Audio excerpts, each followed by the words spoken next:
Halo Cinecrip, balik lagi bareng gue Arya. Dan sekarang gue mau ngomongin film horor terbaru yang tayang minggu ini ya, Five Nights at Freddy. Ini adalah film horor terbaru dari produksinya Jason Blum alias Blumhouse. Dan ini adalah film Jason Blum pertama yang diadaptasi dari game. Nah menarik nih, biasanya kan produksi-produksi film dari game itu sama PH-PH yang udah gede lah ya.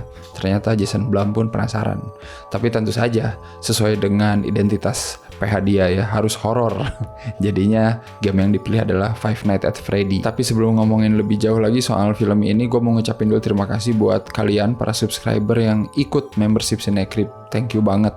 Yang ikut di semua level apapun, thank you banget. Terutama yang ikut di level Bestie dan juga La Familia ya, yang nama-namanya bisa kalian lihat di sini. Dan balik lagi kalau ngomongin soal Five Nights at Freddy, ini gue nggak pernah main gamenya sama sekali sih sebenarnya. Tapi gue tahu, gue familiar gitu. Alasannya mungkin karena gue bukan orang yang suka main game survival puzzle gitu ya. Karena kan Five Nights at Freddy itu gamenya model kayak gitu ya. Kita tuh kayak jadi karakter yang harus bertahan dari serangan boneka setan ini gitu. Tapi bertahannya itu yaitu cuman ngandelin alat-alat elektronik di sekitar kita. Kalau nggak salah tuh ada 2 pintu di kiri kanan, terus sama kamera CCTV. Udah gitu doang gitu. Dan kayak puzzle gitu kan, nunggu-nunggu kapan si animatronik ini nyerang. Tapi gue yakin gamenya ini banyak disukain sih sama gamer-gamer pecinta game horror ya. Karena emang jualan game ini itu yaitu horor dan jump scare, itu jelas banget. Dan ngomongin soal filmnya juga sebenarnya ya masih make resep yang sama gitu ya. Jadi kalau mau dibilang filmnya ini benar-benar setia sama gamenya sih, gue rasa dari segi penampilan dan looks pun udah emang setia dengan materi aslinya ya. Apalagi filmnya ditulis sama orang yang nulis gamenya juga gitu. Jadi kayak nggak mungkin lah beda gitu ya dari gamenya. Dan filmnya sendiri menceritakan karakter utamanya itu Mike namanya ya. Ini diperanin sama Josh Hutcherson. Kalian penggemar Hunger Games mungkin bakal ingat ya sama doi. Dan BTW sekarang juga udah mau ada Hunger Games yang baru kan ya, prequel kalau nggak salah ya. Tapi anyway, si Josh ini jadi Mike yang ceritanya dia itu orang yang emang agak ada masalah gitulah dalam kehidupannya ya. Keluarganya itu tersisa adiknya doang. 2 orang tuanya meninggal dan ternyata dia itu punya masa lalu yang mengerikan, yaitu dia pernah ngeliat adiknya sendiri diculik dan tidak pernah kembali. Setelah tumbuh besar, si Mike ini ya kerjanya serabutan sampai akhirnya dia dapat kerjaan jadi satpam di sebuah restoran jadul gitulah yang udah lama ditinggalin pemiliknya. Jadi di dalamnya itu ada restoran tapi ada kayak hiburan-hiburan gitulah buat para bocah. Salah satunya adalah hiburan dari boneka-boneka raksasa yang bergerak oleh mesin gitu ya, animatronik gitu. Jadi gerakannya menyerupai orang tapi bonekanya gede. Ada boneka beruang, ada boneka kelinci gitu ya kalau nggak salah. Ya pokoknya beberapa boneka, ada boneka ayam juga kalau nggak salah yang gede gitu kan. Dan ya udah kerjaan si Mike cuman mantengin CCTV, siapa tahu ada penampakan. Kalau di gamenya kayak gitu ya, tapi kalau di sini Mike-nya dikasih background yang tadi kan, soal dia ini nggak bisa melupakan masa lalunya yang buruk gitu karena ya itu adiknya hilang diculik. Jadi dia tuh tiap tidur mimpi buruk. Konfliknya itu terjadi ketika mimpi dia itu makin nyata dan ternyata emang ada hubungannya sama para boneka animatronik setan ini gitu ya. Sebagai film horor adaptasi game sih kayaknya buat para penggemar gamenya mungkin bakal suka ya, menurut gue ya. Balik lagi, gue nggak main gamenya sama sekali, tapi ngelihat desain restoran, desain robotnya gitu kan, terus elemen-elemen di gamenya kayak CCTV center gitu kan, lampu, terus pintu dan lain-lain gitu, itu kayaknya semua ada sih di filmnya gitu. Jadi ya mungkin kalian bakal suka sih kalau main gamenya ya. Tapi kalau secara keseluruhan menurut gue film ini ya horor yang menarik gitu, karena ya balik lagi ya, horor yang ngelibatin boneka itu kan emang udah banyak dan macem-macem gitu. Bahkan Megan yang awal tahun ini tayang juga kan ngelibatin boneka yang udah lebih advance lagi gitu. Tapi yang jadi masalah, filmnya juga ngingetin ke film Nicolas Cage ya, Willy Wonderland judulnya. Itu juga ngomongin soal orang yang ngelawan boneka setan gitu kan.